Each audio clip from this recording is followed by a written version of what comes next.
Your crocodile today is Murray.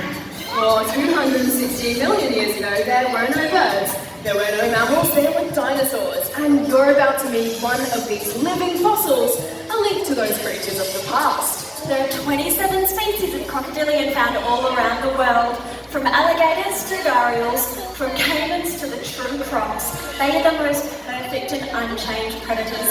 They've survived challenges and errors where so many others have failed. And most impressive of all is Australia's apex predator.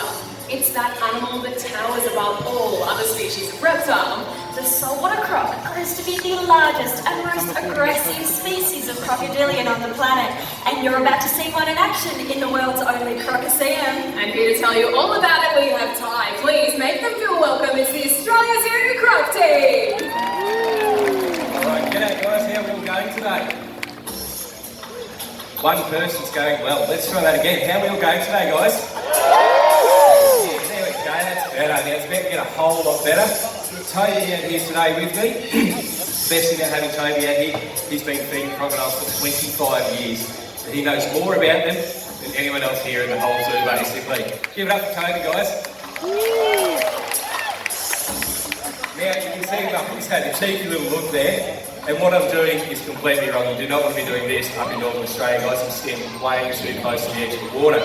The biggest mistake you can do is get into the water. Instantly you see Murray starts coming over. He doesn't like me being in his water. He's picked up speed, and as he comes in closer and closer, this is really stirring him up. And now that he's all stirred up, he's all yours, mate. Yeah, thanks, Mike. All right, see if we can get the big fella out. And you can see how much bigger he gets once he gets out of the water too. Good boy. Isn't he awesome? Give him a round of applause. Big fella. So they're dynamite in and around the water's edge. The reasons why they attack too are really simple. There's only two of them. They'll attack for food and to protect their territory. And that's surprisingly it. Then we'll get Ty to do another feed with him in the creek. Cheers, mate.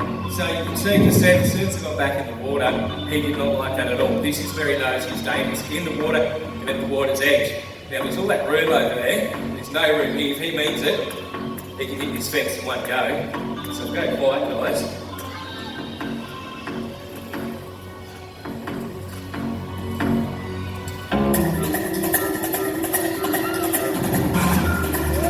Give it up for you guys. As I said, if we go quiet over here, it's because there's no room. And inside those jaws is over 2,500 pounds of closing jaw pressure per square inch, more than any other animal on the planet. So, yeah, it's very scary basically. Now he has somewhere else where he'll strike from the water, guys. And it's not out on land horizontally, it's vertically. And Toby's going to show us that method. So what we're going to show you here, this is called a tail walk. Now this is not something that we've ever had to train Muzzer to do. This is a really natural behaviour, particularly when they're little. When Murray hatched out in the wild, he would have only been about 15 to 17 centimetres long or so. So at that size, he's obviously eating pretty small stuff, you know, insects and frogs. So they'll use this tail walk to pluck animals that are out overhanging the water. And then as they grow, they'll continue to use it. Now when they're an adult like Murray, one of the most common foods they'll eat doing a tail walk is flying foxes. We all know flying foxes hang upside down from trees. So they'll sit underneath flying fox colonies and just pick them off one by one. Good boy, using that tail walk. Now this clear water too is great because you can see how he does it. Now you can see right now he's got those back feet planted on the bottom of the pond. Now those back feet are fully webbed. So he'll use them to push up off, in this case, the concrete, but in the wild they'll be off the river floor or the ocean floor. And then he'll use his tail. Now you can see his tail behind him there. All that is just muscle with a small amount of bone, vertebrae running through the middle. So that is where he gets his power, not only for the tail walk, but also just for swimming in general. Now this is a really natural behaviour, as Ty said earlier. It's something you've got to keep in mind. When you go fishing, you don't want to ever overhang the water.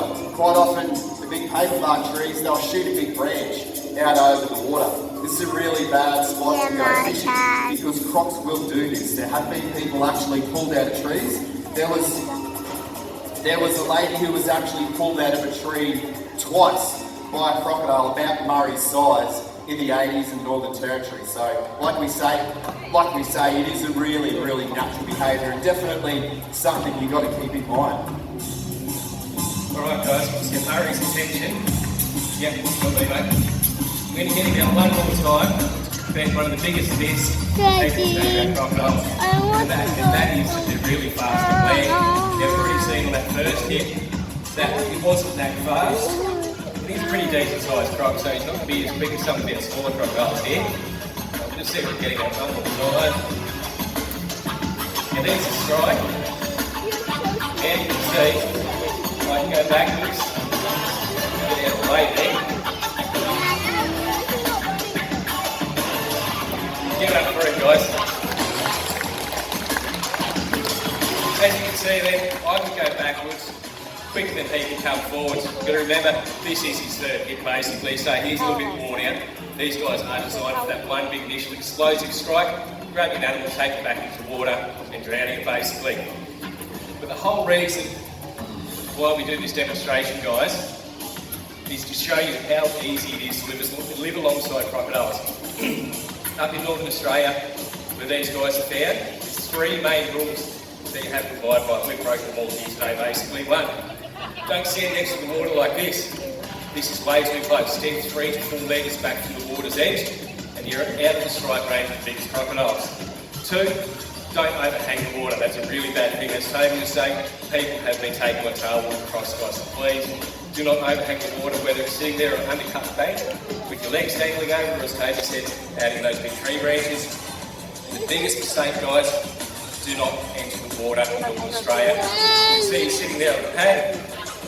I get back into the water, and he just can't help himself. He just has to come to the water because I'm in his territory. This is where he knows, as we've said multiple times, he's really, really at his peak. He just can't help himself. So if you jump into the water in Northern Australia, guys, seeing crocodiles around, all they think is it's a free feed, basically.